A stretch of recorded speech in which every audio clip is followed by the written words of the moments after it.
Hello दोस्तों, स्वागत है आप सभी का हमारे ऑनलाइन प्लेटफॉर्म एग्ज़ाम कोच में। हम लोग ग्राम विकास अधिकारी प्रीवियस ईयर प्रश्न क्वेश्चन पेपर को डिस्कस कर रहे थे। उसी सीरीज को आगे बढ़ाते हुए आज का ये वीडियो आपके लिए बहुत इम्पोर्टेंट है, क्योंकि इस क्लास में हम लोग डेटा सफिशिएंसी के प्रश्नों से ही कंटिन्यू करने वाले हैं, उसी से ही आगे बढ़ने वाले हैं। आइए देखिए, पहला प्रश्न आपका क्या है। फिर से देखिए, डेटा सफिशिएंसी का ही प्रश्न है, आंकड़ों की पर्याप्तता। देखो इन्होंने क्या लिखा है, किस विकल्प की अतिरिक्त रूप से आवश्यकता है। तो ये क्वेश्चन फिर से आपका डेटा सफिशिएंसी है। क्वेश्चन को थोड़ा सा हम जूम करते हैं, इससे हमारा इन्फॉर्मेशन से कोई मतलब नहीं, ये हमारे लिए मेन क्वेश्चन है। इसको थोड़ा अच्छे से आप देखो, ये है पूरा आपका क्वेश्चन। देखो यहाँ पर इन्होंने क्या कहा, इन्होंने कहा ए और बी, सी और डी के बच्चे हैं।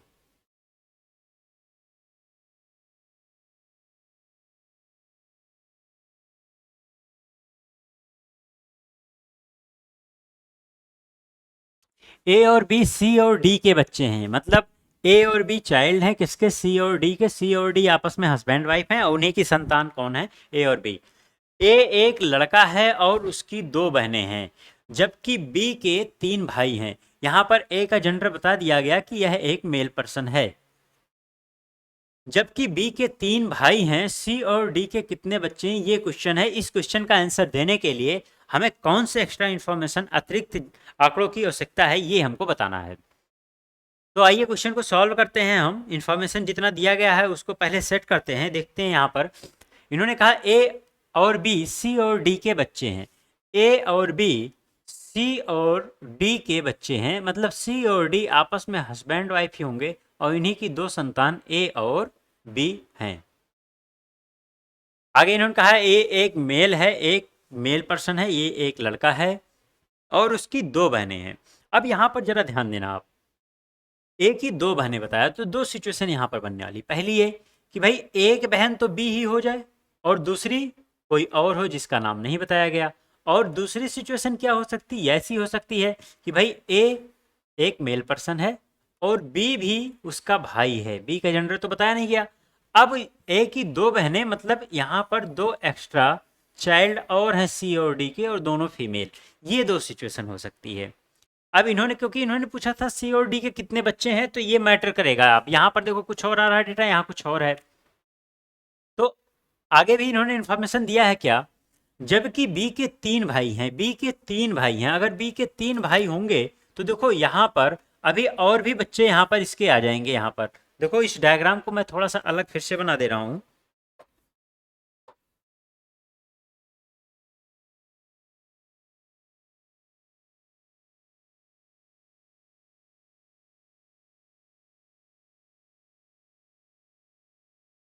इस डायग्राम को मैं फिर से ड्रॉ कर दे रहा हूँ बहुत ही फेयर वे में।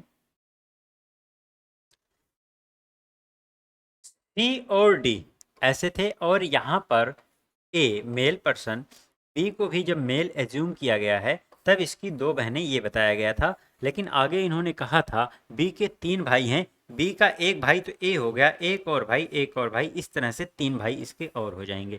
और यहाँ पर अगर हम उसको बनाएं तो देखो यहाँ पर ए एक भाई तो है ही, एक भाई और यहाँ पर एक भाई और, अब जाकर के तीन भाई हुए। तो यहाँ देखो सी और डी के कितने बच्चे आ गए, पांच, और यहाँ पर देखो छह। मतलब ये डिसाइड कैसे होगा कि ए सी और डी के कितने बच्चे हैं, ये डिसाइड इस आधार पे होगा कि बी मेल है या फीमेल, क्योंकि उसी के बेसिस पे ही तो दो डायग्राम बने हैं।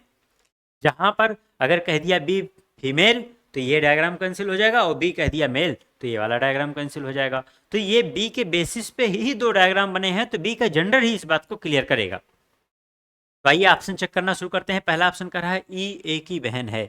ई ए की बहन, देखो यहाँ पर आप बना दोगे ला करके, उससे हमारा कोई डायग्राम कैंसिल नहीं होगा, बल्कि दोनों डायग्राम बने रहेंगे। अगला ऑप्शन कहता है बी ई की बहन है। अगर फिर से वही चीज बी, यहाँ पर इन्होंने कहा बी ई की बहन है, लोग बी का जेंडर क्लियर हो गया। बी ई की बहन है जो कि सी की बेटी है, तो यहाँ पर इसका बी का जेंडर तुरंत क्लियर हो गया कि ये फीमेल है। इसका मतलब ये वाला डायग्राम नहीं होगा और यहाँ से ये वाला होगा, और आंसर हमारा निकल जाएगा। कितने हैं उससे मतलब नहीं, हमारा आंसर आ चुका है बी पार्ट।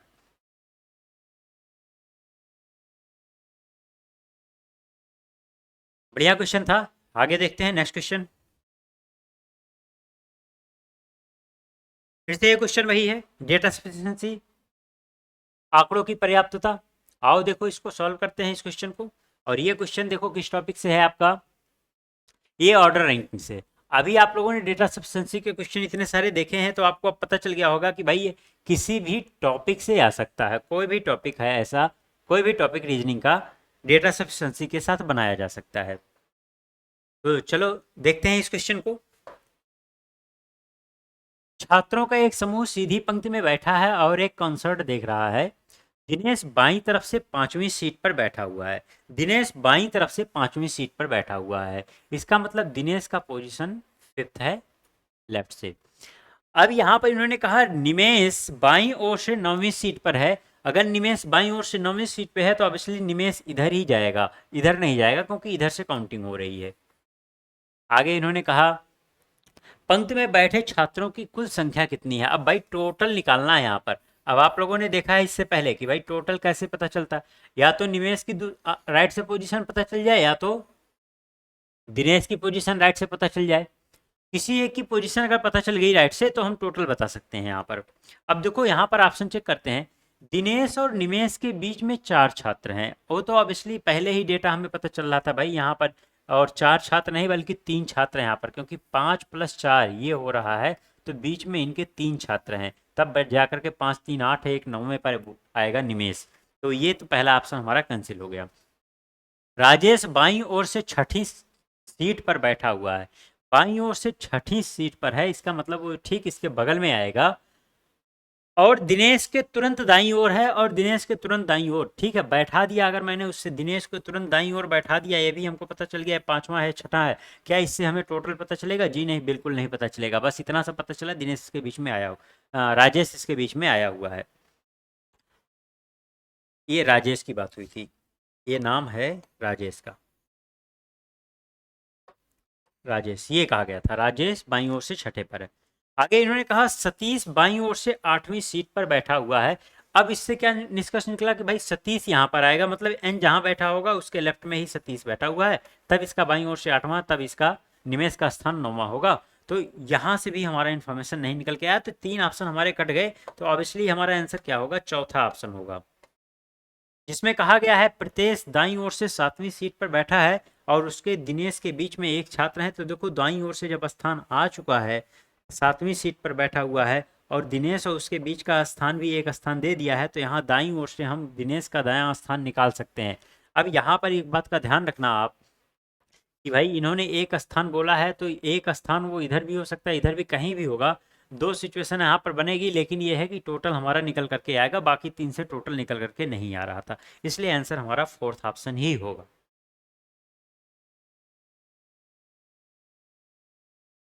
क्वेश्चन फिर से डेटा सफिशिएंसी। एक कक्षा में सभी छात्रों ने परीक्षा उत्तीर्ण की।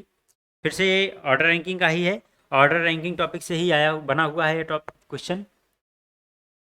अब आपको समझ में आ गया कि ऑर्डर रैंकिंग टॉपिक कितना इम्पोर्टेंट है।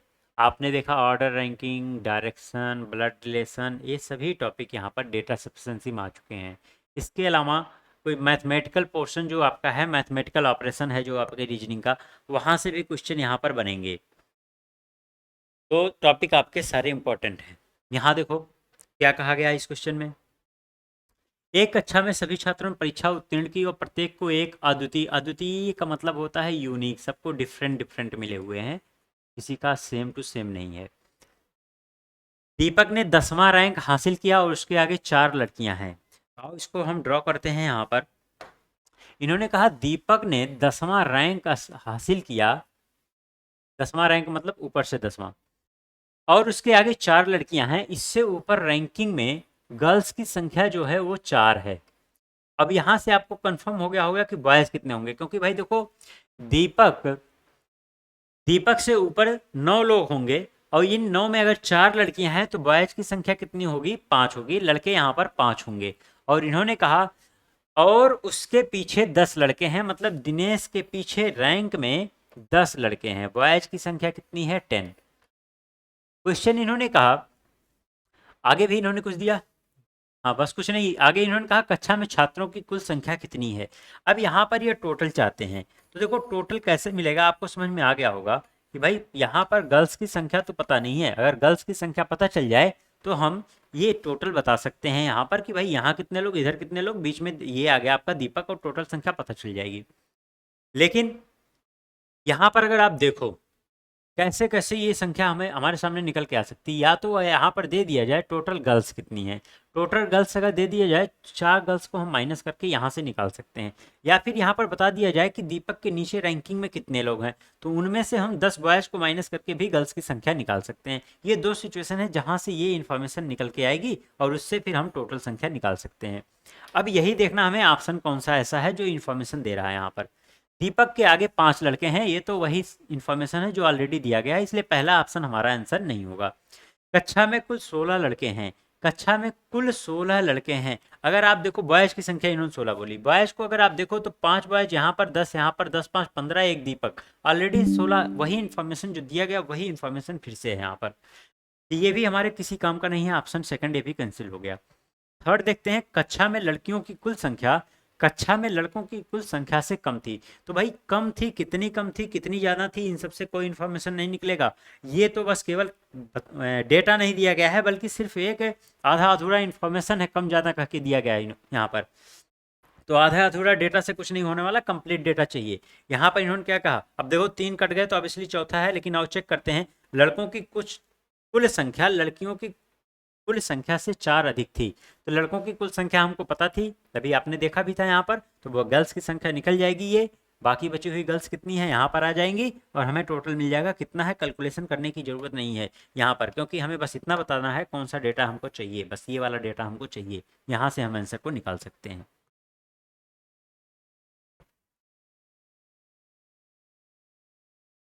ये भी क्वेश्चन वहीं से है। दीपक, दीपांकर, दीपिका प्रत्येक प्रवेश पंक्ति में खड़े हैं, 16वें स्थान पर दीपिका खड़ी है। तो देखो फिर से ये क्वेश्चन आपका ऑर्डर रैंकिंग का है। ऑर्डर रैंकिंग कितना इंपॉर्टेंट टॉपिक है आपको अब समझ में आ रहा होगा। ये टॉपिक अकेला तो खुद आता ही आता है, लेकिन ये डेटा सफिशिएंसी के साथ जरा देखो कितनी बार पूछा गया है।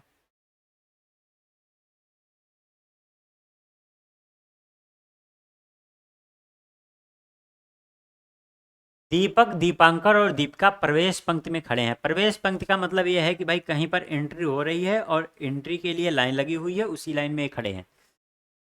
दीपिका 16वें स्थान पर खड़ी है और पंक्ति में अंतिम है। इससे क्या निष्कर्ष निकला, यहाँ पर कुल 16 लोग हैं इस लाइन से, तो यही तुरंत हमारे सामने कंफर्म हो गया कि भाई इस जो भी पंक्ति बनाई गई है, इस पंक्ति में अगर किसकी बात की गई है, दीपिका की, इस पंक्ति में अगर दीपिका 16वें स्थान पर है और इन्होंने कहा अंतिम है, तो इसका मतलब यहाँ पर कुल 16 लोग हैं, दीपिका 16वें स्थान पर है। ये इसका मतलब दीपिका लास्ट है, इसके बाद जो है यहाँ पर कोई नहीं है।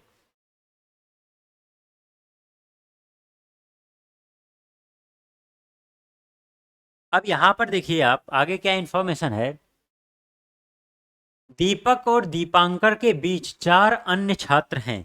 दीपक और दीपांकर, अब इससे तो कंफर्म हो गया कि भाई दीपांकर आगे ही होगा, जहां भी होगा दीपांकर वो आगे ही आएगा इससे। और दीपांकर, इन्होंने क्या कहा, दीपक और दीपांकर के बीच में, दीपक और दीपांकर बोला, सॉरी दीपिका नहीं बोला है, दीपक और दीपांकर बोला है। इस चीज को जरा आप समझना कि अब यहाँ पर जब ये इन्फॉर्मेशन दिया दीपक और दीपांकर, तो इसको दो तरीके से सेट कर सकते हैं ऐसे।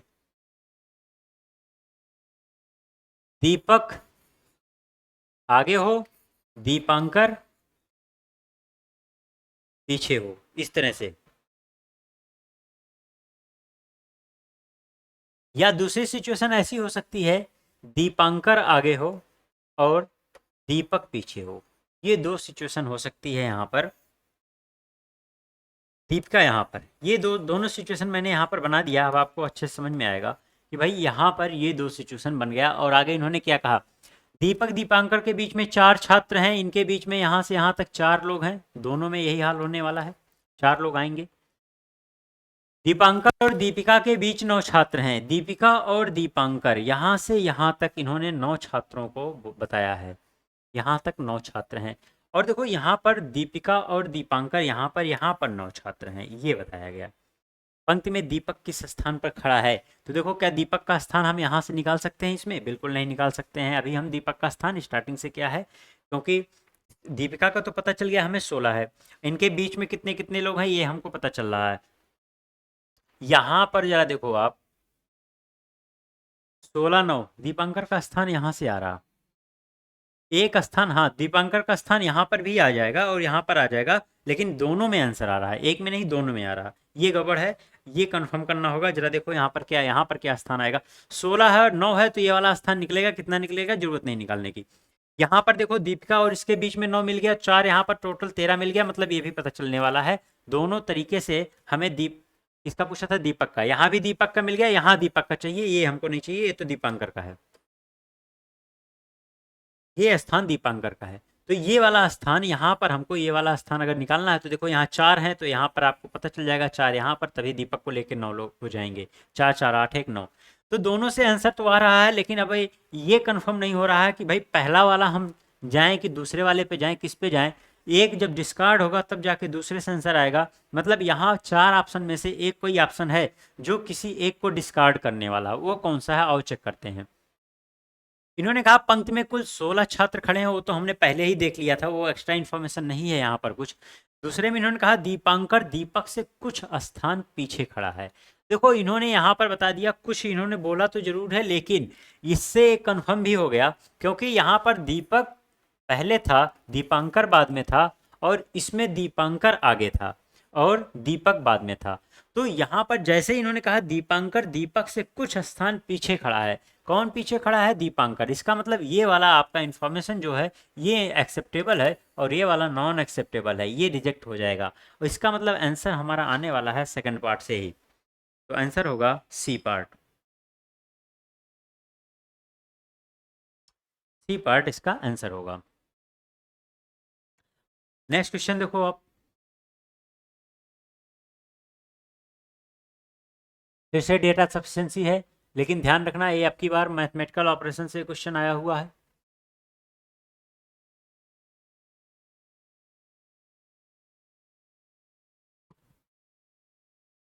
ये क्वेश्चन मैथमेटिकल ऑपरेशन से आया हुआ है, इस क्वेश्चन को आप लोग ध्यान से पढ़िए। देखिए यहाँ पर क्या लिखा है, एक आदमी के पास रुपया 10, रुपया 20 और रुपये 50 मूल्य के कुछ पैसे हैं, मतलब उसके पास ये 10 रुपए का नोट होगा, 20 का और 50 का होगा। 10 रुपए के नोटों की संख्या 20 के नोट की संख्या से 20 अधिक और 50 रुपया 50 के नोट की संख्या से 50 अधिक है। व्यक्ति के पास कुल कितनी राशि है। तो यहाँ पर देखो इस चीज को कैसे निकालेंगे हम लोग। क्वेश्चन ये है कि व्यक्ति के पास कुल कितनी राशि है, टोटल हमें निकालना। अब भाई यहाँ पर अगर इन्फॉर्मेशन ये हमको पता चल जाए, रुपये 10 की कितनी नोट है, 20 की कितनी है और 50 के कितने हैं, तब हम यहाँ पर ये बता सकते हैं कुल कितनी राशि है। लेकिन यहाँ जो इन्फॉर्मेशन दिया गया है, यहाँ पर एग्जैक्ट इन्फॉर्मेशन नहीं, बस ये बताया गया कौन किससे कितना ज़्यादा है कितना कम है। तो आओ इसको हम लोग सॉल्व करते हैं, देखते हैं यहाँ पर किस तरह से होगा। आओ देखें, पहला इन्होंने क्या कहा, रुपये 10, ये 10 रुपए का नोट है और 20 रुपए का नोट है इसके पास और 50 रुपए का नोट है। ये 3 तरह के नोट उसके पास हैं। इन्होंने कहा रुपये 10 के नोटों की संख्या 20 के नोट से 30 अधिक है। अगर 20 का x है तो 10 का 30 अधिक हो जाएगा। और 50 के बारे में क्या कहा, रुपया 50 के नोट की संख्या से 50 अधिक है। किसकी बात चल रही थी, रुपये 10 की चल रही थी। 10 के नोटों की संख्या 20 के नोट की संख्या से 20 अधिक है और 50 के नोट की संख्या से 50 अधिक है। 10 के नोट की बात हुई, इसका मतलब यहाँ पर आपका आएगा x - 20, तब जाकर के 10 का और इसका अंतर 50 का बनेगा। अब यहाँ पर देखो इन्होंने क्या कहा, आप ऐसे भी कर सकते हो, आप या तो किसी और को x से ज़ूम कर लो फिर उसके बाद आगे बढ़ो। यहाँ पर देखो क्या कहा है, कुल संख्या निकालनी है। तो कैसे भाई, जब तक x की वैल्यू नहीं पता चलेगी हमको, तब तक हम यहाँ पर कैसे निकाल सकते हैं कि ये यहाँ पर इसकी वैल्यू कितनी होगी। अगर हमें पता चल गया x का मान, x मान लो आ गया, सपोज करो x 10 आ गया, तब हम इसमें मल्टीप्लाई करके निकाल लेंगे कि 20 के नोटों की पूरी कीमत कितनी है। ठीक उसी तरह 10 के नोट की कीमत निकाल लेंगे, ठीक उसी तरह 50 के, फिर ये जुड़ेगा, इस तरह से निकलेगा। अब ये x की वैल्यू हमको चाहिए। अब यहाँ पर देखो ऑप्शन से चेक करना शुरू करते हैं। पहले में इन्होंने कहा रुपया 20 के नोट की संख्या 50 के नोट से 30 अधिक है। तो भाई यहाँ पर अगर आप देखो 20 का और 50 का, इन्होंने क्या कहा, रुपया 20 के नोट की संख्या 50 के नोट से 30 अधिक है। तो देखो कितना अधिक है उससे हमारा इंफॉर्मेशन नहीं निकल पा रहा है यहाँ पर। 30 20 10 का कितना बोला था, 20 के नोट की अच्छा यहाँ पर डेटा थोड़ा सा, यहाँ पर इन्होंने कहा 10 के नोटों की संख्या 20 के नोट की संख्या से 20 अधिक है। अगर ये 20 होगा तो ये बस रिवर्स हो जाएगा, इसको करेक्ट कर लेते हैं यहाँ पर। इसको 20 बोला गया था, अगर ये 20 बोला जाएगा तब ये 30 हो जाएगा। ये 20 है तब ये 30 हो जाएगा। अब देखो 50 का अंतर फिर से बन गया। यहाँ पर इन्होंने जो पहला ऑप्शन बोला 50 के नोट से 30 अधिक है, तो ये वही इन्फॉर्मेशन है जो ऑलरेडी आपके पास दिया गया था 20 और 50 का लेकर के। अब यहाँ पर देखो कोई एक्स्ट्रा इन्फॉर्मेशन नहीं, इसलिए हमारा पहला ऑप्शन नहीं होगा। दूसरा ऑप्शन देखो क्या है, 50 के नोट की संख्या 20 के नोट से 30 कम है। 50 के नोट की संख्या 20 के नोट से 30 कम है, तो वही बात तो जो पहले थी वही बात इसको रिपीट कर दी गई, एक बार अधिक बोल करके एक बार कम बोल करके। तीसरा ऑप्शन कहता है 10 के नोट की संख्या सबसे अधिक है, ऑब्वियसली वो तो दिख रहा है, और 50 के नोट की संख्या सबसे कम है वो भी दिख रहा है, इसलिए तीसरा ऑप्शन भी कुछ एक्स्ट्रा इन्फॉर्मेशन नहीं है कि एक्स की वैल्यू मिले, इसलिए ये भी नहीं होगा। फिर हमारा आंसर आ जाएगा डी पार्ट। डी हमारा सही आंसर है, लेकिन इसको चेक करें अगर तो देखो कैसे होगा, सभी मूल्य के नोट की कुल संख्या 200 है। तो भाई जब इतना हमको पता चल जाएगा कि कुल संख्या 200 है, तो ये संख्या ही तो थी, इन्हीं संख्या को जोड़ करके हम 200 के बराबर करेंगे, एक्स की वैल्यू आ जाएगी और तुरंत हम इसमें सॉल्व कर लेंगे और पूरा इसके पास कितना अमाउंट है उस चीज़ को हम निकाल सकते हैं। तो ये बहुत ही अच्छा क्वेश्चन फिर से मैथमेटिकल ऑपरेशन से था। आशा है कि आप लोगों से को अच्छे से समझ में आ रहा होगा, और आप लोग ज़्यादा से ज़्यादा इसको लाइक शेयर और कमेंट करिए, ज़्यादा से ज़्यादा बच्चों के साथ शेयर करिए, क्योंकि ये जो हम लोगों ने एक मुहिम चला रखा है, एग्जाम कोच का मुहिम है कि जो बच्चे दूरस्थ कहीं भी बैठे हुए हैं जिनको अच्छी क्लासेस में